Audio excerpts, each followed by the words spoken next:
All right. Good evening. Happy time change to you. It's so weird this first week getting back because it's like, well, the sun's not down. It's not time for Wednesday night service yet. But it's not true. It starts an hour before the sun goes down now, not as the sun goes down. I mean, I'm not a huge fan of daylight savings time, but I really do like the sun setting later. I hear they passed something in the Senate. Marco Rubio did it. Actually. I'm a fan. Yeah. Can you be a fan of a politician? Is that a thing? Yeah. Anyway, I'm a pretty big fan of his, but for daylight savings time to be permanent. The Senate. The Senate did. Now it has to get through the House. Yeah. For it to be daylight savings time all the time and never go back to standard time.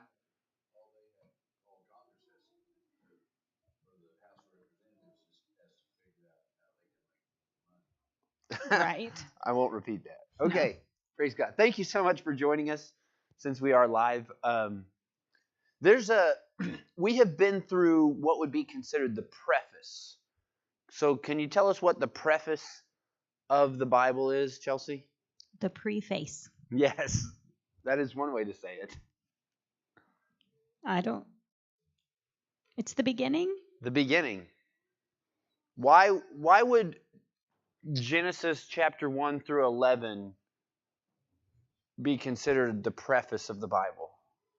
Well, isn't it the story that they were telling the people of Israel? It's really the introduction of God, right? Yeah. The preface in a book tells you what the book is going to be about. Yes. So it's like the introduction. No, right? We're about to be in the introduction. Oh, man. Okay. The rest of Genesis is going to be the introduction. So this is like a legitimate book that has, like the title preface. page. The preface of the Bible is telling us about the character of God and how the character of God and the character of men are not the same. Is that pretty clear what it's done so far? I believe so. So we have seen this introduction in this preface, and we're about to make this transition into the introduction, and we're going to interact with with a family today, and I am asking the question, and I think it's the most important question for us at this point, is why Abram? Why Abram? Why Abram? That's a great question, right? Have you ever asked that question? You ever wondered? Why did he choose Abram to talk to? Yeah, why would God choose Abram out of all the people that God chose? And so far in the preface here, we see a mess, don't we? I was going to say a lot of corruption, yeah. It doesn't look like there's a lot of hope for humanity. Right, and we see a lot of history repeating itself. Yes. Over and over and over again. I mean, the world is just brand new, and world's brand new, gets corrupted. There's nothing new under the sun. Then God remakes it. Right.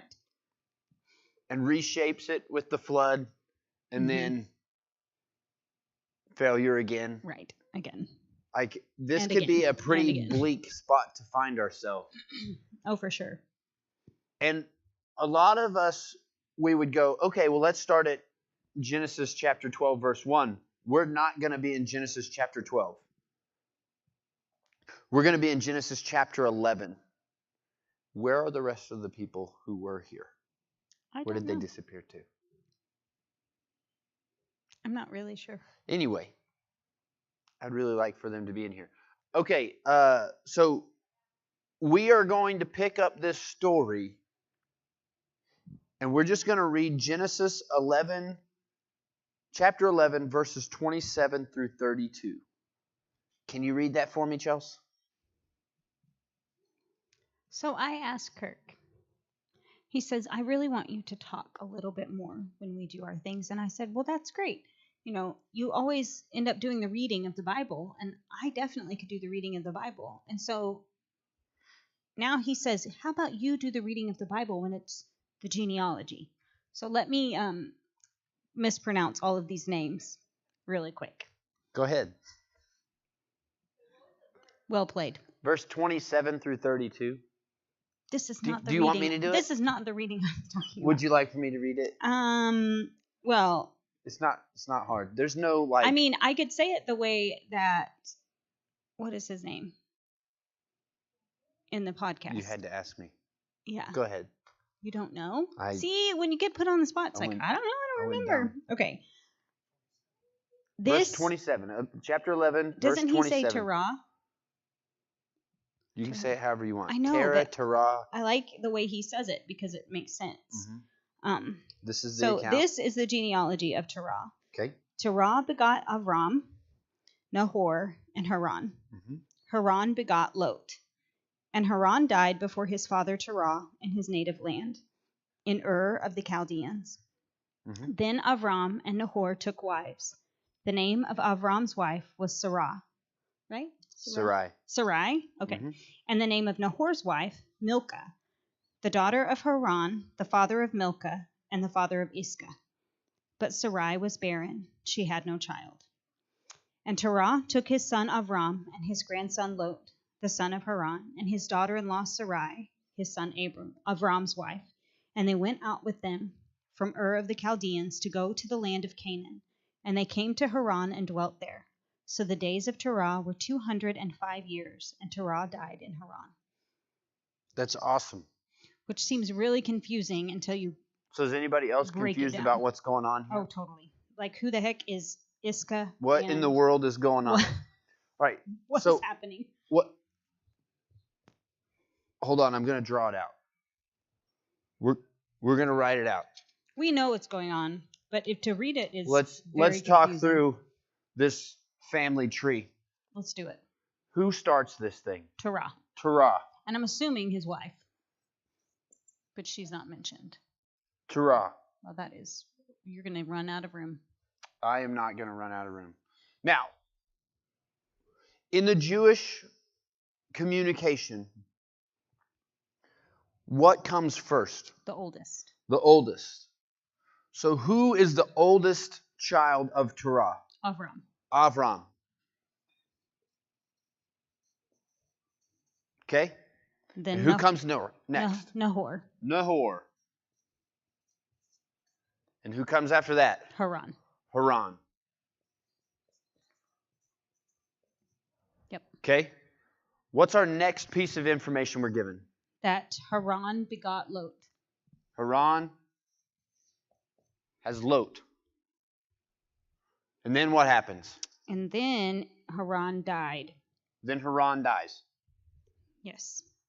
What's so significant about that? Well, the fact that he has a son.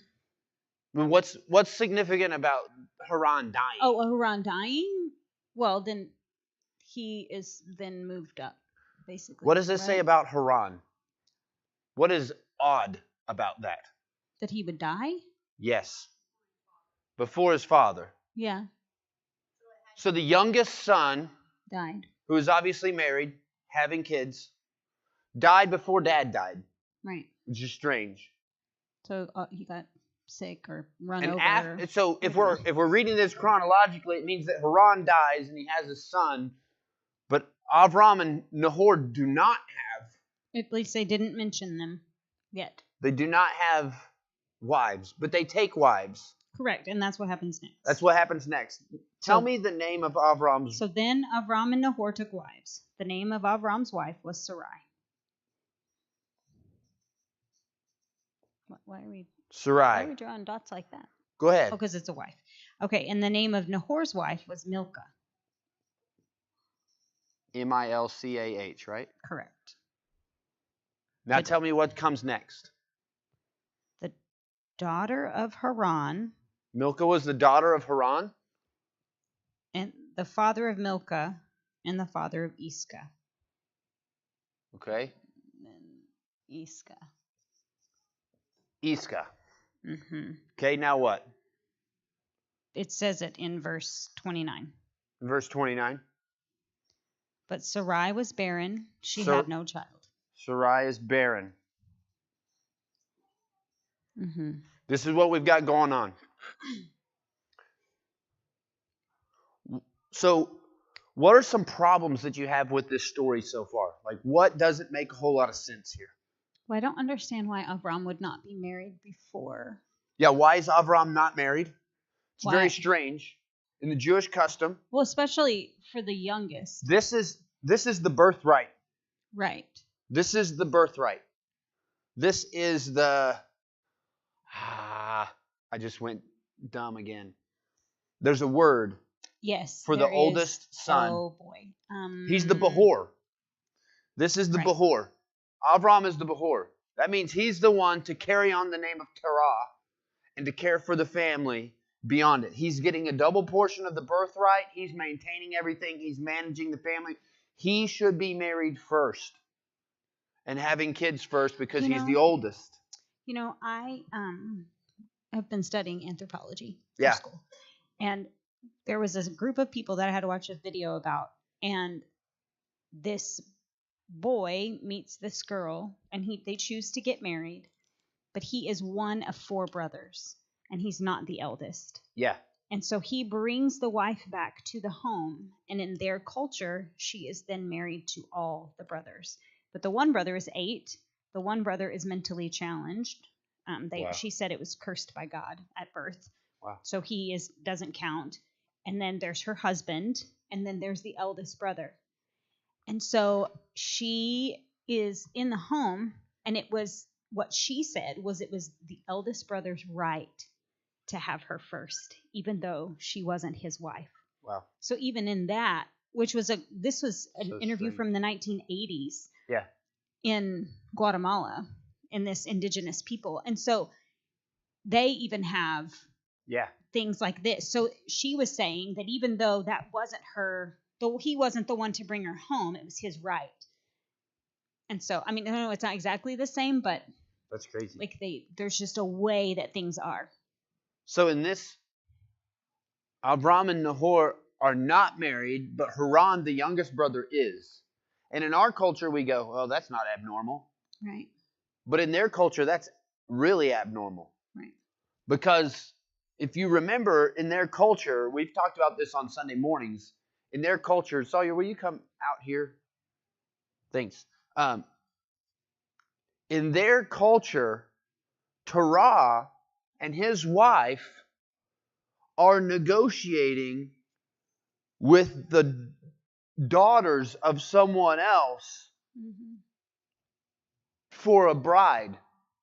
So Terah and his wife negotiated a price for a bride for Haran, but not the other 2 brothers.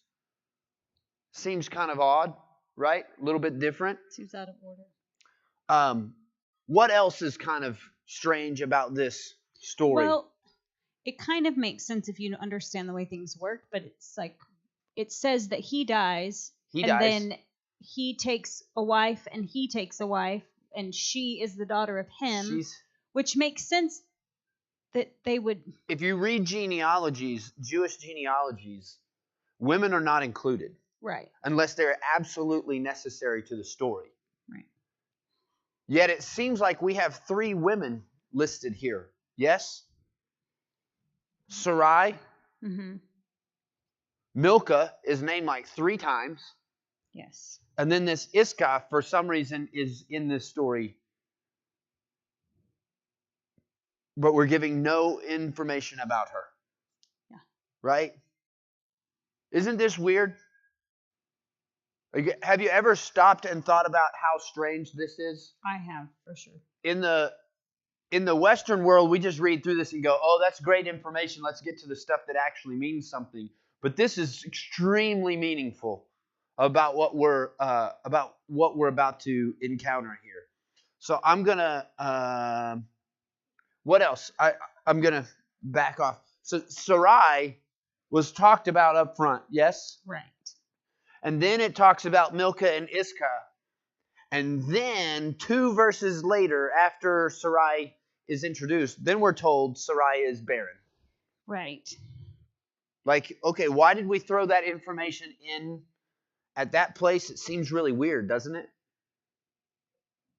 Seems really strange. Like, why wouldn't you say that when you're talking about Sarai? It's just Well, weird. and if you read it a different way, knowing what I know now, it makes a little more sense. Sure. But if you don't know, I do want to say to you something. We won't catch this in the English translation. But in the Jewish term, it says something about Abram and Nahor. Can you tell me what it says? where? I believe it's going to be verse 30. No. 29. Then Abram and Nahor took wives. Okay. Then Abram and Nahor took wives. Now, if you read this in the Jewish, it actually says, then Abram and Nahor, he took wives for themselves. There's another place in Scripture where this type of communication is made prior to this. And there's a rule of first appearances when you're studying the Bible. So the first time you hear something, some type of context of something, you revert back to that and say, what does this mean? In the story about Noah and Ham comes out and says that he has perceived his father's nakedness, tells his brothers. And Shem tells Japheth, says, let's fix this. Let's cover our father's nakedness. It says that the two of them picked up a blanket and he walked backwards into the tent to cover his father's nakedness. He is still more than one, but it is attributing what it is. It's just it is attributing identifying a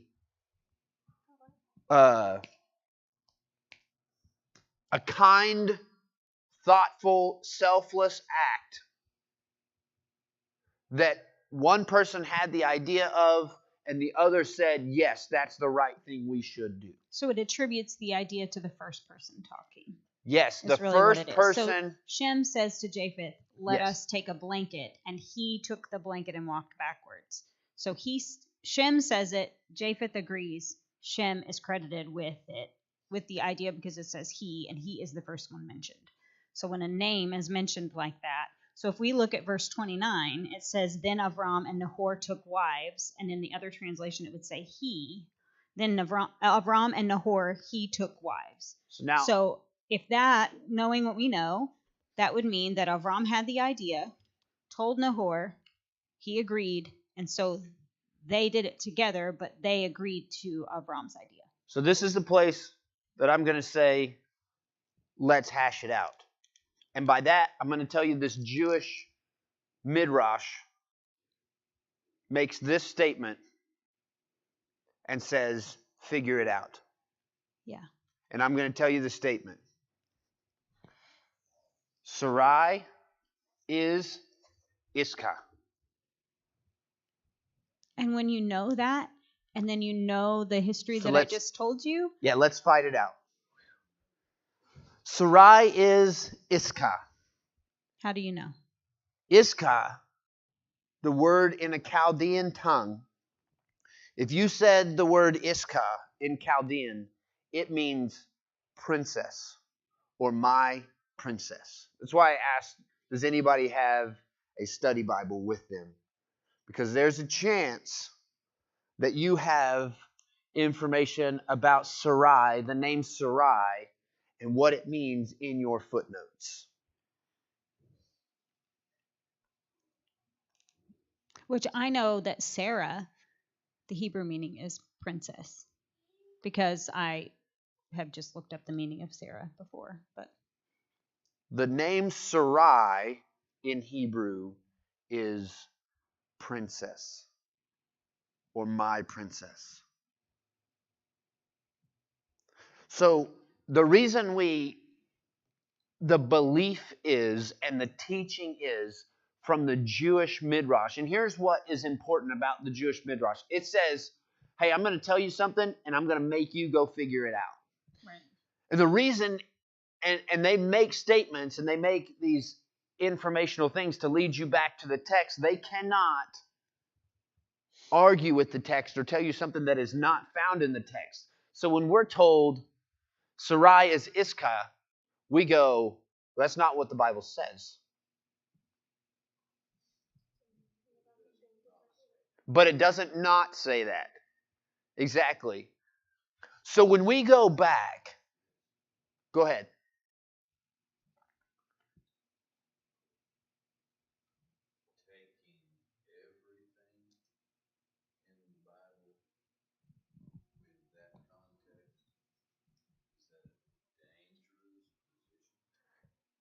Potentially, without guidance, it could be a dangerous position.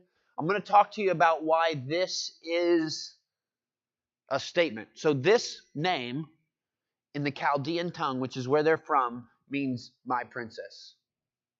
This name in Hebrew means my princess. And here's what's so significant about this. This man, go ahead.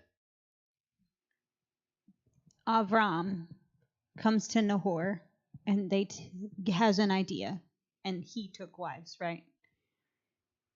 Their brother has died. Yes. And it says that Milcah is the daughter of Haran. So he clearly had 3 children that are mentioned: Milcah, Iscah, and Lot. Lot doesn't need help. He doesn't need help because he's a male. He's capable. But what it says about Abram, we're not there yet. You're jumping way ahead of us. Oh, go for it then. We're jumping way ahead of us. Okay, give me a hint of what you're saying. These 2 young ladies who are unwed, with their father dying, what is their father to these young women? Their provision. Their everything. That's what I was going to say. Oh, sorry. Go ahead. He is their everything.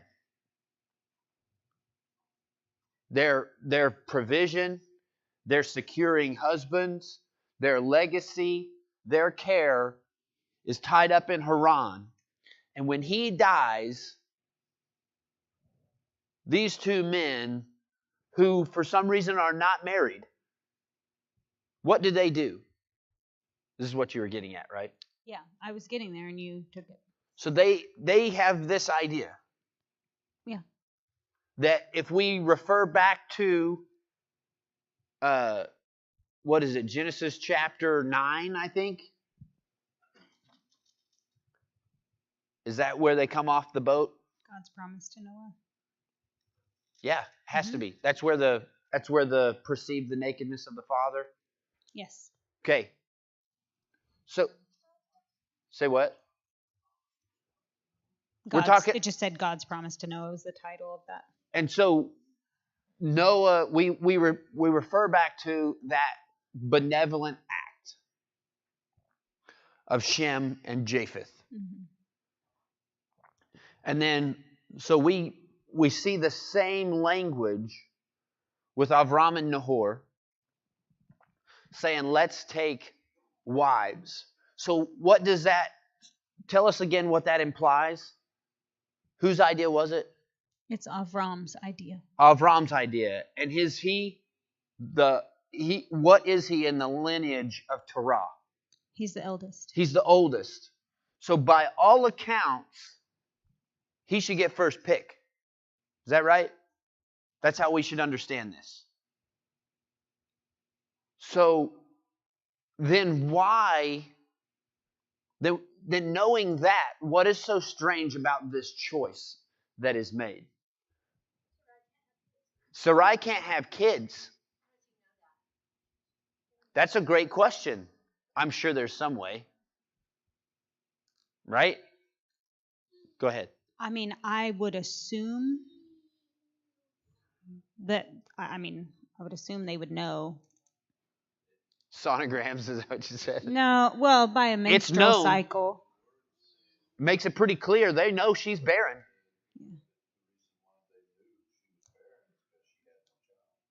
Yeah, but she wasn't married either. Well,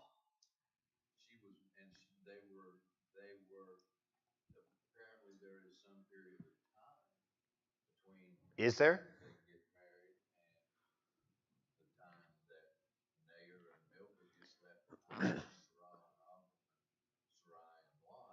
So the Jewish tradition teaches that Iscah, who is Sarai, was already known to be barren.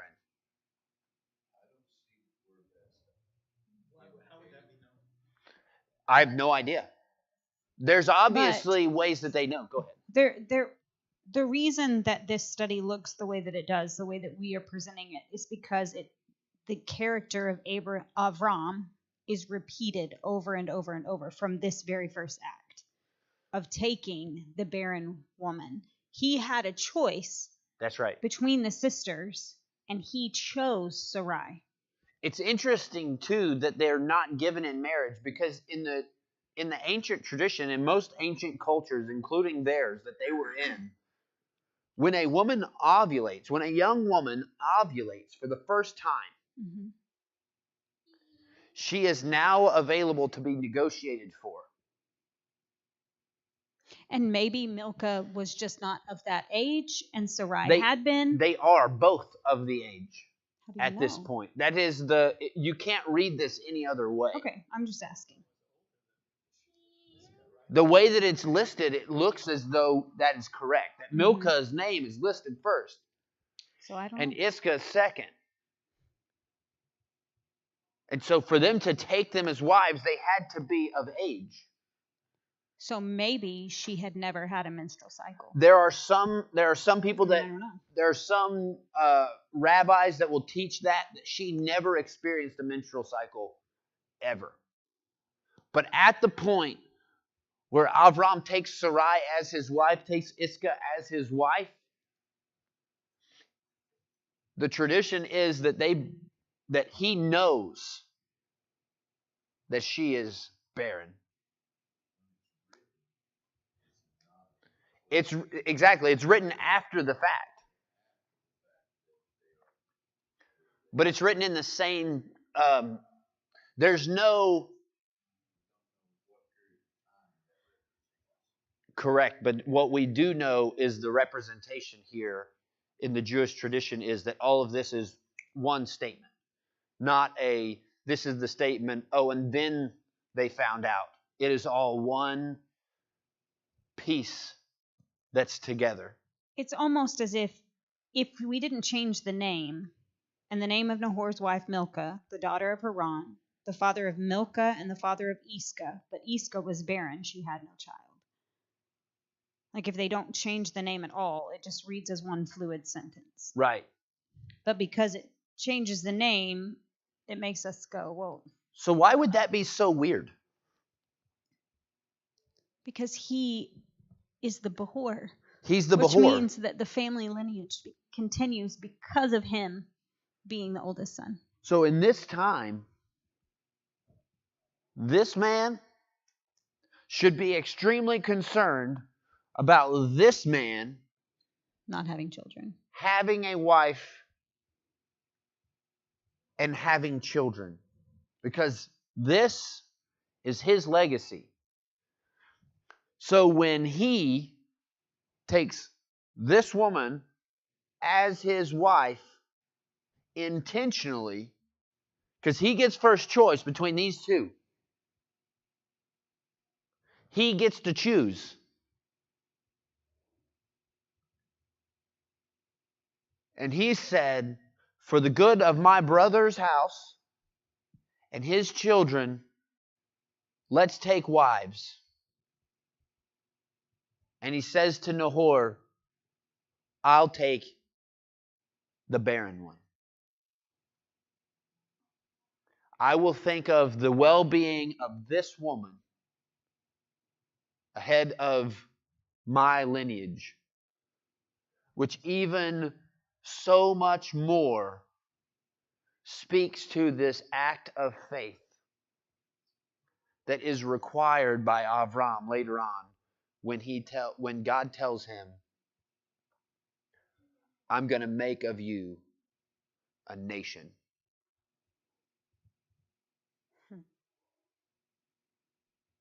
Because he still has the faith even before Sarai gives him a Correct. Hagar, yeah. So that just shows an intense amount of faith on his part. Yeah. But it also gives us the information later on that his wife didn't have as much faith. Has there been anyone in Scripture up to this point as a human being Who did not make a selfish choice? who was as unselfish as this man? Right. No. No. No one. Cain was so consumed with his own name of acquired one, he was going to acquire the favor and be that it led him to destroy his brother, to kill him. And this man had every right to take Milcah and to have sons and to tell Nahor, hey, we're going to take these two girls as our wives, and you're going to be stuck barren because my name has to endure. Instead, he took the princess and said, even if this is the end, I've done what's right.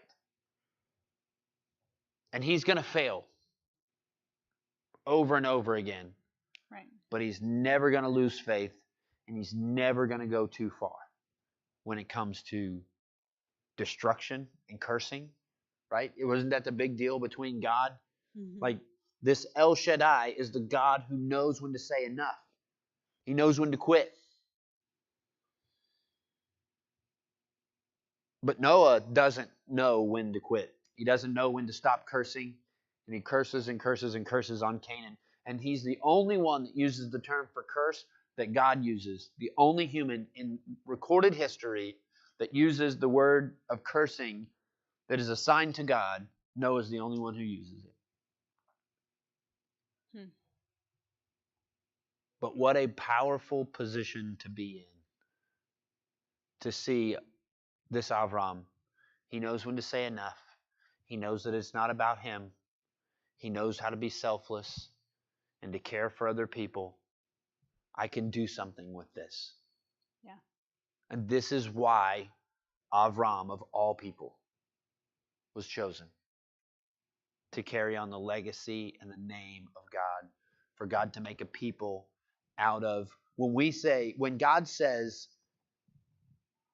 He didn't choose this people, the Israelites, because of their strength, but because of their weakness, it's because without God intervening, this is the end of the story. Yeah. Abram died, and then Sarai died. The end. Right. And then what?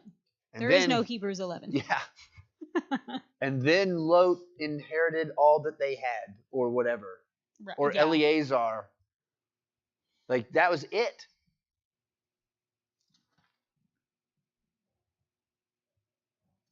And Abram chose it willingly. Yeah.